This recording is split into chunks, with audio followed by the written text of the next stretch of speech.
बिस्मिल्लाहिर्रहमानिर्रहीम। अस्सलामुअलैकुम। Muzammil voice official में खुशामदीद।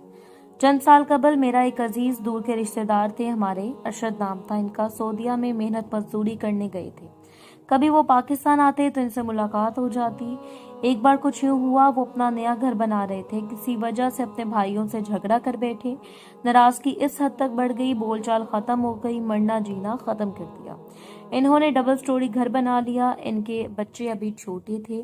बड़ा बेटा अभी 16 साल का होगा, मैट्रिक में पढ़ रहा था। मैं जब भी इससे पूछता क्या बनोगे पढ़ लिख कर, तो कहता फारिस भाई मैं वकील बनूंगा। फिर जब बनूंगा, वो पढ़ाई में भी काफी लायक था।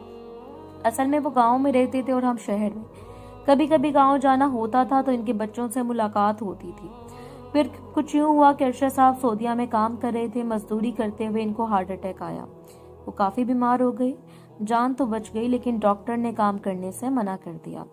डॉक्टर ने कहा पाकिस्तान चले जाओ। वैसे वो काफी बीमार हो गए थे, छोटे छोटे बच्चे थे। पाकिस्तान वापस आ गए। इनको जिस्म के एक हिस्से की तरफ फॉलिज भी हो गया। इनके हालात आए दिन बुरे से बदतर होने लगे। सब इनके हालात से नावाकिफ थे। इन दिनों मुझे एक दरवेश ने कहा, फारिस मियाँ दुनिया तो कमा चुके, अब आप आखिरत भी कुछ सोच लो। मेरे साथ जंगल में जाया करो, वहां रब की इबादत किया करेंगे। मैंने दरवेश बाबा की बात हाँ में हिला दिया। ठीक है बाबा जी, जिक्र खुदा करने जंगल में आपकी इबादत का मैं जरूर जाऊंगा। एक दिन मैं गया, वहाँ काफी लोग थे। दरवेश बाबा के डेरे पर इनका डेरा जंगल में था। एक दिन इत्तेफाक से मेरा जाना गांव में हुआ। मैंने अरशद साहब के बेटे को देखा। वो एक मिस्त्री के साथ मजदूरी कर रहा था, सर पे सीमेंट की बोरी उठाई हुई।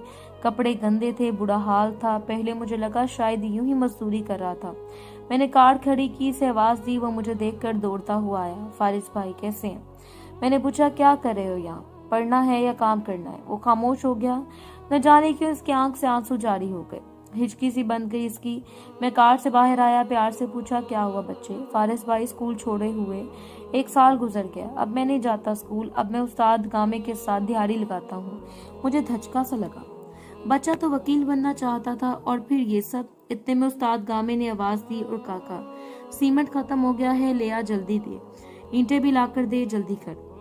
बच्चा कहने लगा फारिस भाई आप घर चलें, आज यहीं रहना, मैं रात को घर आऊंगा। मैंने सोचा इसके माँ बाप से जाकर बात करता हूँ। बच्चा अच्छा भला पढ़ रहा था, क्यों छुड़वा दिया स्कूल। घर पहुंचा, देखा बुरे हालात थे घर के। अरशद साहब चारपाई पे पड़े हुए थे। इनको फालिज का अटैक हो गया था। वो अब चल फिर नहीं सकते थे। भाई बहन कोई नहीं पूछता था। अब घर का दारोमदार सिर्फ इनका बड़ा बच्चा मजदूरी करके चला रहा था।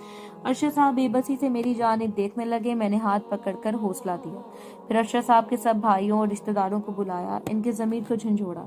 एक भाई पे मुश्किल वक्त है और आप सब ने मुंह मोड़ लिया। मैं काफी सख्त अल्फाज भी इस्तेमाल किए थे। सबको मैंने पैसे देने का कहा। सब रिश्तेदारों ने हस्बे तौफीक पैसे दिए। कुछ पैसे मैंने खुद से डाले। अरशद साहब को एक दुकान बना दी, सब्जी के साथ कुछ दाल मिर्च मसाले। अरशद साहब बहुत खुश हो गए।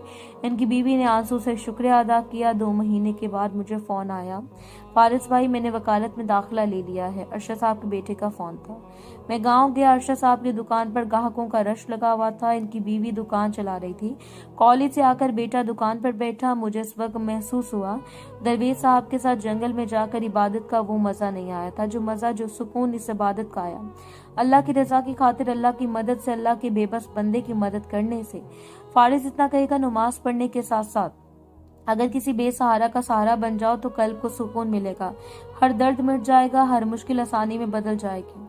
न जाने कितने लोग हैं अरशद साहब की तरह जिनके बच्चे जीना चाहते हैं, लेकिन हालात इन्हें दीमक की तरह रफ्ता रफ्ता खाक कर रहे हैं। न जाने कितने ऐसे बच्चे हैं अरशद साहब के बच्चे की तरह जो पढ़ लिख कर कुछ बनना चाहते हैं, लेकिन हालात इनसे किताबें छीन कर हाथ में मजदूरी बोझ दे दिया। मेरा एक जानने वाला था, करीबी दोस्त भी नहीं था, बस यूं समझे कभी इस बंदे के साथ कुछ अच्छे लम्हात गुजरे थे। इत्तेफाक से कुछ दिन पहले इनके गांव जाना पड़ा किसी काम से। वहां इन साहब से भी मुलाकात हो गई। मुझे देखकर सबके सामने जोर से आवाज दी, फारिस भाई, फारिस भाई। मैंने मुड़कर देखा, जनाब तेजी से मेरी तरफ बढ़े। पहली नजर में पहचान लिया था। मैंने भी सलाम दुआ के बाद कुछ गपशप हुई। टाइम की कमी की वजह से मैंने इजाजत ली, लेकिन साहब कहने लगे फारिस भाई मेरे घर चलें, खाना खाए बिना नहीं जाना। मैंने बहुत मना किया, लेकिन वो बज़िद थे। फारिस भाई खाना न सही, चाय तो जरूर पीकर जाएं मेरे घर से।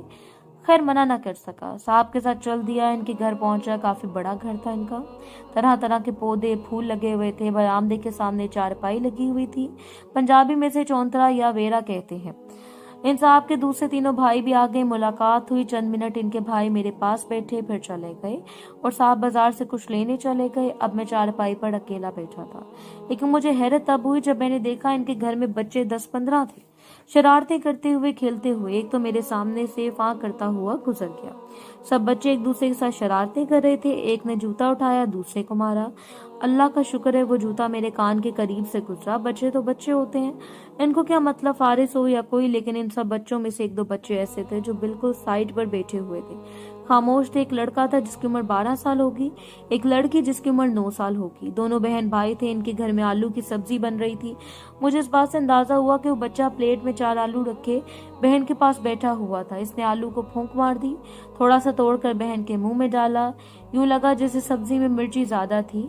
बहन बोल सकती थी, छोटी थी, हाथ हिलाने लगी। भाई ने जल्दी से पानी का गिलास मुंह से लगाया। फिर भाई की मोहब्बत पे हार गया फारिस, छोटा सा नन्हा सा भाई। अब की बार बहन को खिलाने से पहले आलू अपने मुंह में डालता, फिर इसकी सारी मिर्चें खुद साफ करता, फिर बहन के मुंह में डालता।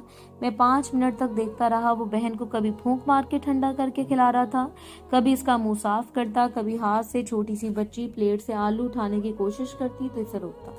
वो बहुत लाड कर रहा था। फिर बच्चों की माएँ आई, इन्होंने सब बच्चों को साथ लिया, अपने अपने कमरे में चली गई।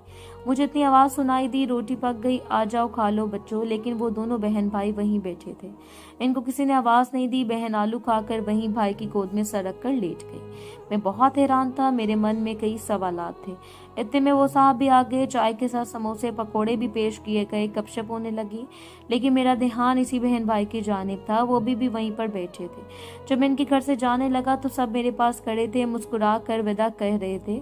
जाते जाते मैंने पूछा, वो सामने बैठे हुए बच्चे आपके हैं? वो साहब जी उदासी से उदास का लिबादा ओढ़ा कहने लगे, मेरे छोटे भाई के बच्चे हैं जी। भाई भाभी एक हादसे में मर गए, बस बेचारे बच्चों की किस्मत। मेरे दिल में एक दर्द सा उठा, बिन माँ बाप की छोटी सी उम्र में कितना सियाना हो गया था भाई। मुझे अब समझ आया था इन 2 बच्चों को खाने के लिए क्यों नहीं आवाज दी किसी ने। मैं आंसू छुपाते हुए वहां से चल निकला। मेरी नजर जाते हुए इन मासूमों पर थी जो बहन के सर पर हाथ रखे शायद अम्मी अबू का इंतजार कर रहा था या खुद को तैयार कर रहा था जमाने की तलखियां झेलने के लिए। दुआ है अल्लाह पाक सबके माँ बाप को सलामत रखे। माँ बाप के बिना जिंदगी बहुत दर्दनाक होती है, इंसान अपनों के साथ रहते हुए भी अजनबी हो जाता है।